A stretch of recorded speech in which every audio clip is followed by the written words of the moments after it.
So you guys are all set, good to go down? Chup. I believe so. Yep. All right.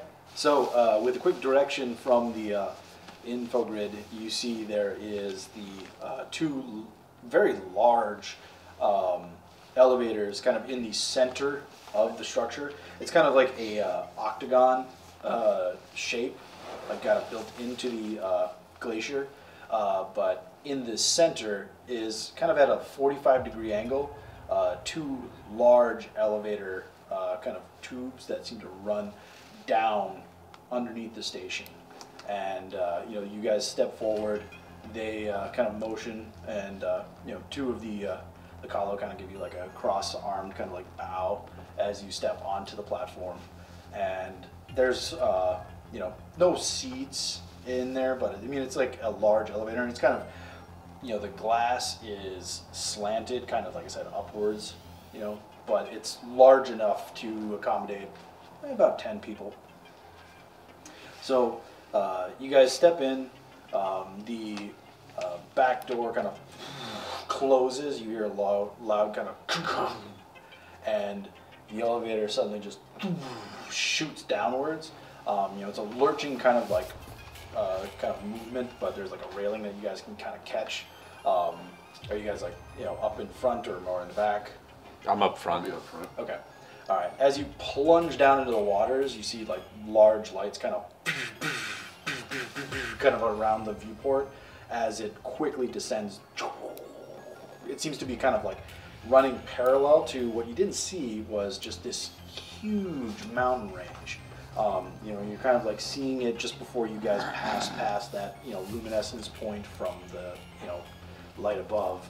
The, you know, elevator seems to be kind of built into it as it just starts shooting. I'm just like gonna slowly back up from the front and get as far to the back as I can. You're bumping into me. Sorry, Xanax. And so you guys are, you know, weirdly enough, the only four that are in this elevator right now. But you just see, you know, you're piercing deeper and deeper and deeper. The lights are really the only thing that shows, and you see just kind of like the, you know, the occasional rock formation kind of passing by, but you guys are still just going. And the kind of front, like, you know, 1.5 feet of the floor is actually, you know, see-through. So you're just seeing it looks like infinite black, just riding down this thing. And it's going at a good clip. You can tell just by how fast the rocks are going, but it almost seems like you guys are just sitting in place. Just pure blackness around you. I'm just gonna like pull up my little rig and just like be browsing through whatever I can browse through to not look at what's around me. I look over his shoulder. I'm just looking at like numbers of like you'd be looking at a trip. Yeah, you're just really on trying the car, to distract just like, yourself. And just almost kind of like in a echoing, kind of like all-encompassing sound, you hear a really low kind of. What was that? What the hell? Whoa. And What? you just see Is it as breaking? you guys are, you know, kind of flying down, you see just this almost kind of like S shape of blue light. It seems like it's very far off in the distance. It seems to be kind of moving closer. It's a couple 100 feet away, and it kind of, you know, slides and kind of moves up and down. You know, it's so far away from the lights from the elevator that it's hard to tell. Can I do a physical science or something? Yeah, certainly. Okay. Let's see, where's my guy? Try this guy. 18 plus my 5. How much total? 23? Yes. Okay. Just by the motion, it definitely seems to be something organic. Though it's been about now the better part of, you know, 5 minutes that you guys have been standing at a good clip, and just kind of guessing, you guys are several 100 feet down, and the pressure down here is pretty substantial, just best guess. And almost as if the, you know, kind of like thinking about it, you're like, man, what could this be?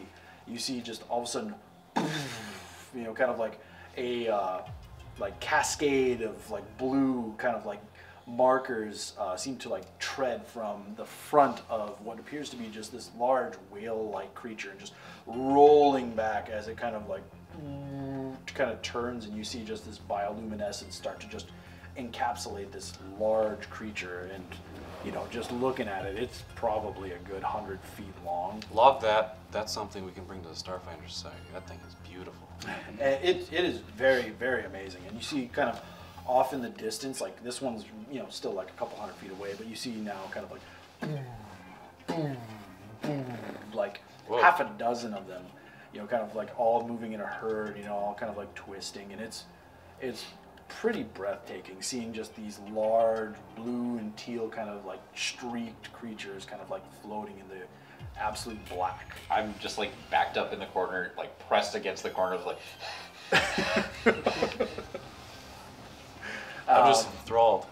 And almost kind of in munition, you see just them kind of like, you know, the color fades. And each one seems to just almost roll out into just pure black, and you quickly lose sight. It almost seems like in reverse order that they appeared.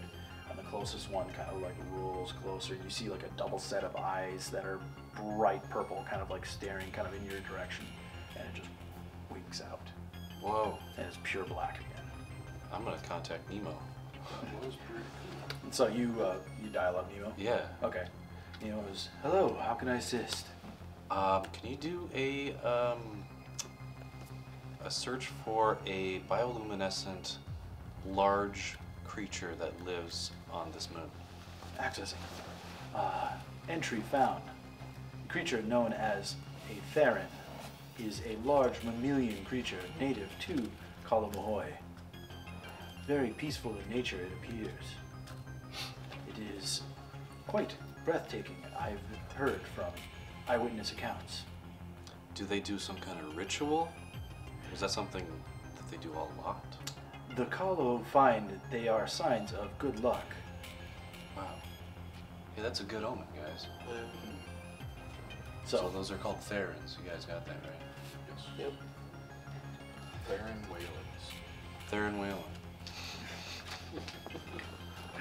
So, you kind of notice now that there's a sort of red twinge kind of like starting to appear way off in the distance downwards, and you're starting as the elevator's starting to shoot more now. It's been closer to the 10-minute mark at this point that you guys have been traveling, and it's really deep. Like you look up, you try and like peek up, there's just black everywhere except for in the immediate window, and now you see fastly approaching these little veins of red, and you see now they're actually magma flows We're along getting the the core, you mountain guys. range itself. And you guys now see that kind of shining off of the magma. You see the rock formations that are at the end of the elevator. You guys aren't slowing down. Uh-oh. You see it very kind of like it's getting close. It's about like 100 feet away, and you see just quick lights flash, and you see this door open right as the elevator shoots through, uncomfortably close, and it's just like large veins of red and orange kind of streaking across, kind of zigzagging in every direction, and all of a sudden you exit, and you're still heading at that downward 45-degree angle, but your eyes kind of take a moment to adjust as you're hit by this riot of bright colors, this impossibly vast underwater chamber containing what appears to be this massive underwater city. You see domes size of some spaceships. You see large structures kind of jutting out of the sides of the chamber, and large underwater submarine vessels kind of cascading across, entering large circular tunnels carved into the very large sides of the chamber itself.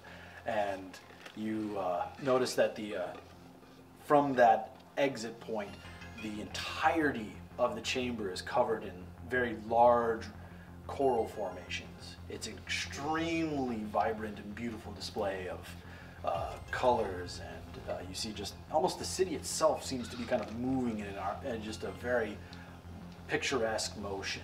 You know, it's the most amount of color you've seen in just a very small area. The uniqueness of the situation seems to really pique your interest, Zedix. I am grabbing my hyperleaf. I'm like, I think this is a good time to bust this guy out. You really think? What? Oh, no.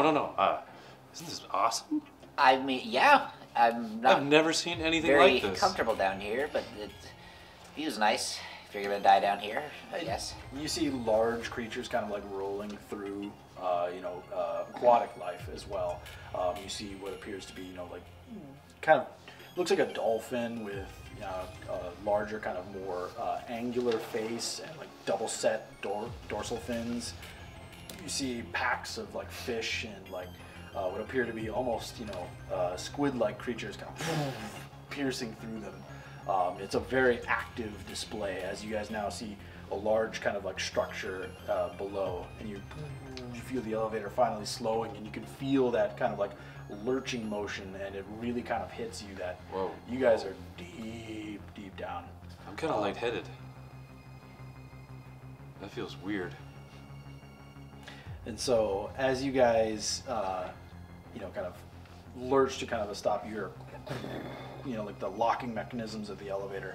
And after a while, you see the elevator doors open, and standing before you is another Kahlo, though this one now has kind of a raised kind of collar with like an aquatic sort of apparatus, like it looks like a breathing apparatus kind of wrapped around its face.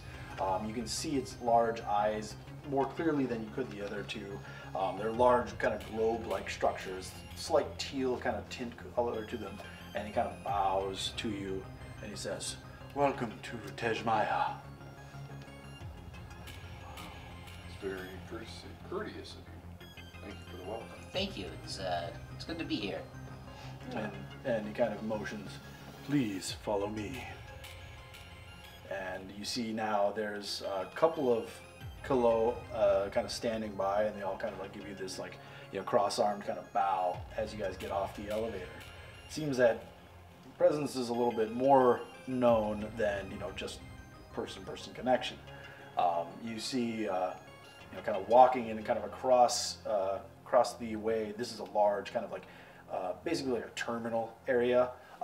You catch a glimpse of Chase and Theta 3, and he kind of sees you guys and he kind of gives you a little like salute. Yeah, hi. Yeah, just Oh. wait. I don't wave. I just keep walking with the Kahlo that's leading us. He's probably too short to see him. It's a very active kind of moving back and forth. The inside coloring here is just as vibrant as outside. You see large streams of like cloth like draped across the ceiling. It's kind of like if you've ever been, ever seen pictures of like that light kind of like area in Vegas. Oh, yeah. What it's called. It's like that. Sure. More holograms, more actual No. tactile like cloth. Except it's like stretching in both directions for like a good distance before you see like way off in the distance two like kind of cross hallways meeting. So it's a very active area as you see like many different people, majority of which are Kahlo, but you see obviously like humans, some Shirin, some Vesk, the occasional android as well. It's a very kind of active area. Do I see any other Yusogis? You see kind of the occasional kind of like like feet kind of going in like the tail kind of like cascading by. It's really hard because obviously like they're packed pretty well in there, and they seem to be kind of knifing through They pretty can well. skitter. What do you say? What? Never. Making observations. I don't like the way you're talking about my people. What? They run. That's how we move. They, Okay, yes. It's a misdirect. And the person that introduced you, or kind of like first greeted you, has been kind of like walking in front, and kind of motions kind of with the flow of traffic for you guys to follow. Yeah. You guys all follow? Yep, follows direction. Okay. All right. You guys kind of walk down the right hallway, and eventually you get to that T intersection, and you see now that there's kind of a almost what looks like a channel of traffic. You see like hovercrafts kind of back and forth, but you also see that there's a water line, kind of right below, and you see many aquatic vehicles kind of knifing back and forth. It's really quite impressive. It's kind of as if Venice had underwater traffic, not just above water, and it's very back and forth. You see the occasional kind of like walkway over, and it's with the amount of people kind of like flying back and forth. It's a little harrowing at first. You kind of like take a step back, but he kind of motions as a shuttle kind of comes up right to where you guys are, and he kind of steps inside. Please follow me. We are expecting you. Where are we going? Why, to conduct your ceremony, of course. Oh, right. Your Proteic Frosty awaits. Yep, we're Yeah. certainly ready for that. Yep, let's get that over with. Good. The way. Good to hear.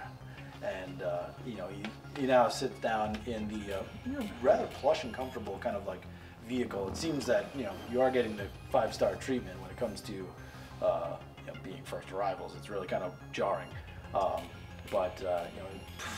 and you see now you're actually going deeper, and you see like a large kind of like intersection, not only above water but below it, and it's a large kind of circular opening underneath the structure. So you dive underneath there. The shuttle you're in has like a completely see-through dome over the top, and as you guys are now knifing out into the city itself, and it's like as if you were kind of in Manhattan, kind of driving, except a lot taller from that level, and there's just again coral. There's several aquatic life forms that are just flying by. You see several callow actually moving very quickly, kind of obviously a lot closer to the rock faces themselves, which seem to be pretty smoothed down, but there's like kind of channels dug for like them to like swim. Eventually you guys do come to this larger structure, and you see it's now this incredibly huge, probably the largest structure in this chamber. It's kind of a double helix spiral upwards, and you see this extremely bright stone kind of like shedding this white blue light out the top, and it's kind of like almost enhancing the color, it seems, of the entire surrounding area. And you guys kind of slide into the structure itself, and you see in this kind of like horseshoe like landing area, you get into now their aired chamber, and as you guys step out, the Kalo, my deepest apologies, I haven't introduced myself. My name is Tidebringer Fulnoth. I am the representative that will handle your Proteic Frosty. Tidebringer. Fulnoth. Fulnoth. Nice to meet you, Tidebringer. We're the Pact. I'm Ziddix. Sorry. I'm Ted. What was the last name spelling? Fulnoth. This is Skada. Skada just seems to be literally spacing out. He's very overwhelmed Yeah. about this beautiful city. Can't take in all the sights and sounds at once, I guess. I think that elevator ride kind of brought him into a coma. That's good, because he definitely came back and to his senses and actually was participating in the conversation as Tidebringer Fulnoth kind of gives you guys each kind of that same bow as you guys introduce yourselves. And he kind of motions, well, if you do not require any preparation, you can certainly proceed. Oh, can we have just maybe like a minute? Certainly. He kind of seems a little like off-put by it, but if you require some time to prepare your... Sure. We want to make it good. Oh, absolutely. Please let me know when you're ready. You'll be able to use this chamber here when you are ready. Just simply let me know. Sure. Thanks so much, Tidebringer. and kind of lets you guys enter the chamber. It seems just kind of like a glorified waiting room, really. Wow, really palatial. But it's very, extravagant kind of like colors. Again, the bioluminescence. You actually see small kind of like spiraling like glass chambers, like kind of like slicing around the outsides of the room, and you see small fish kind of. Whoa, Coming through. that's pretty Head good. highway with fish. Yeah. It really is kind of. So, Soren, Yes. how do you want to present this to them? Um, Like, do you want to say greetings or wait till they talk first? And that's a good question. I don't know what the protocol is for this yeah, sort I of don't know thing. either. I think we just go with the flow. Feel it out as Let we them go. let them lead the way and fill in where we can. Sure. So we all want to be in on like the No. presentation. I of should it? not talk. I'll do the talking. You guys just try to look regal, I guess. Yeah, If, look if at he me. if he needs us, we'll be there. Yeah, I'll try and look awake and stuff in there. Just be like, cool. Sounds good. Cool. So, anything else you guys want to do? Want to Shine it up a bit. nice and bright, so there's no fingerprints on it. All right. You do well enough, and it definitely still shining pretty brightly. I think we're ready. Cool. Let's go get Tidebringer. All right. So, the door kind of opens. Ah, are you ready? Yep. Just needed that 1 minute. Oh, very well. Follow me. I will bring you to the auditorium where you will display your offering. Great. And he kind of like seems to kind of step forward and just kind of walks off. There's several Callow that are walking by, and they recognize kind of the different attire that Tidebringer Fullnoth is wearing, and like the 2 or 3 that kind of are like walking by stop and give you guys the cross-armed kind of like bow. It seems important. Yeah. Subtle bow back. I've been nodding and. All right, so you guys, after a couple of hallway turns, you see these large set of double doors with what appears to be actually coral built into the front of it. You see actually just holographic fish kind of like swimming in and out of the coral formations. And as you step forward, Tidebringer Fullnoth kind of motions as almost on cue the doors open, and you see the doors open to this large auditorium. There's probably roughly 200 Callow up in these 2 tiers of basically benches or kind of like stonework. All of it very extravagant, and there's a singular platform that kind of raises up about 5 feet, and they all seem to kind of quickly die down as you guys enter the room. And that is where we will pick up next time. I don't do well in social situations. The anxiety. Well, we'll see how your guys' offering occurs, and if they accept it, or if you guys... We're gonna get fucking roasted, dude. I don't hope so. They're gonna just blank us immediately. I I'm got a good hoping I'm backup. charismatic enough to like convince them that it's something really awesome. Don't. Don't. We could tag team charismas. Are you gonna be awake? Oh yeah, dude. Well, you guys are going to have It's so warm.